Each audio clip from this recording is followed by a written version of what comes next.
Friends ఇప్పుడు almost ఒక point నిర్ధారించడం జరిగింది. ఆ పాయింట్ మేరకు వచ్చేసి మనం ఇప్పుడు స్కాన్ చేస్తాం. హాయ్ ఫ్రెండ్స్, నేనండి ఆగ్రో వాటర్ డిటెక్టర్ అండి. ఈరోజు మనము అన్న మీ పేరు ఏం పేరు? నా పేరు నరసింహ.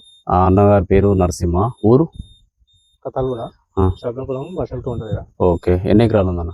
3.5 ఉంది. 3.5 ఉంది. 10 ఎకరం కాలువ పోయింది. 3 ఎకరాలు ఉంటుంది. ఓకే, ఇంతకుముందు ఏమన్నా బోర్లు వేసినావా అన్న? 7 బోర్లు వేసినా. 7 బోర్లు వేసినా. 7 బోర్లు ఏమైనా సక్సెస్ అయినాయా? ఇట్లా ఏ మెథడ్ ద్వారా వేసారండి?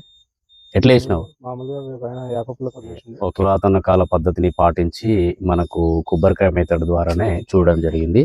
ఆ మేరకు అన్నగారు 7 బోర్లు వేయడం జరిగింది. 7 బోర్లు ఈ ఫెయిల్ అయినాయి అని చెప్పేసి మనకు సంప్రదించడం జరిగింది. ఇప్పుడు మన ఎలక్ట్రానిక్ మెథడ్ ద్వారా ఒకసారి మనము ల్యాండ్ని సర్వే చేసిన తర్వాత సర్వే దాని ప్రకారము మనం రిపోర్ట్ తీసేసుకొని అవి ఎంత మేరకు రిపోర్టింగ్లో బాగుందా లేదా అని చెప్పేసి నరసింహన్న గారికి చెప్పడం జరుగుతుంది. ఆ మేరకు మంచిగా ఉంటేనే మనము బోర్ డ్రిల్లింగ్ ఆప్షన్ వేయడం జరుగుతుంది. ఆ మేరకు మంచిగా లేని సమయం ఏంటంటే అది రైతుతోనే మాట్లాడి రైతుతో డిసైడ్ చేస్తాం. అది ఫస్ట్ ఏంటంటే ఇప్పుడు సర్వే చేసిన తర్వాత సర్వే ప్రకారము ఒక తీసుకున్నాక రిపోర్ట్ చూద్దాము. రిపోర్ట్ మేరకు వచ్చేసి ఎలా వస్తుంది. ఇది మన అగ్రో వాటర్ డిటెక్టర్ ఛానల్ని సబ్స్క్రైబ్ చేసుకోండి, లైక్ కొట్టండి, షేర్ చేయండి.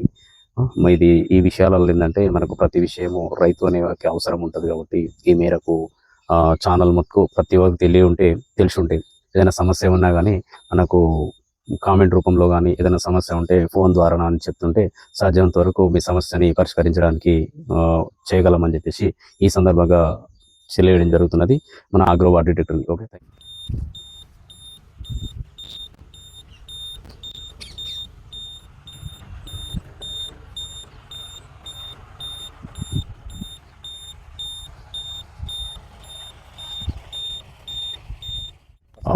ఫ్రెండ్స్ ఇప్పుడు ఆల్మోస్ట్ ఒక పాయింట్ నిర్ధారించడం జరిగింది.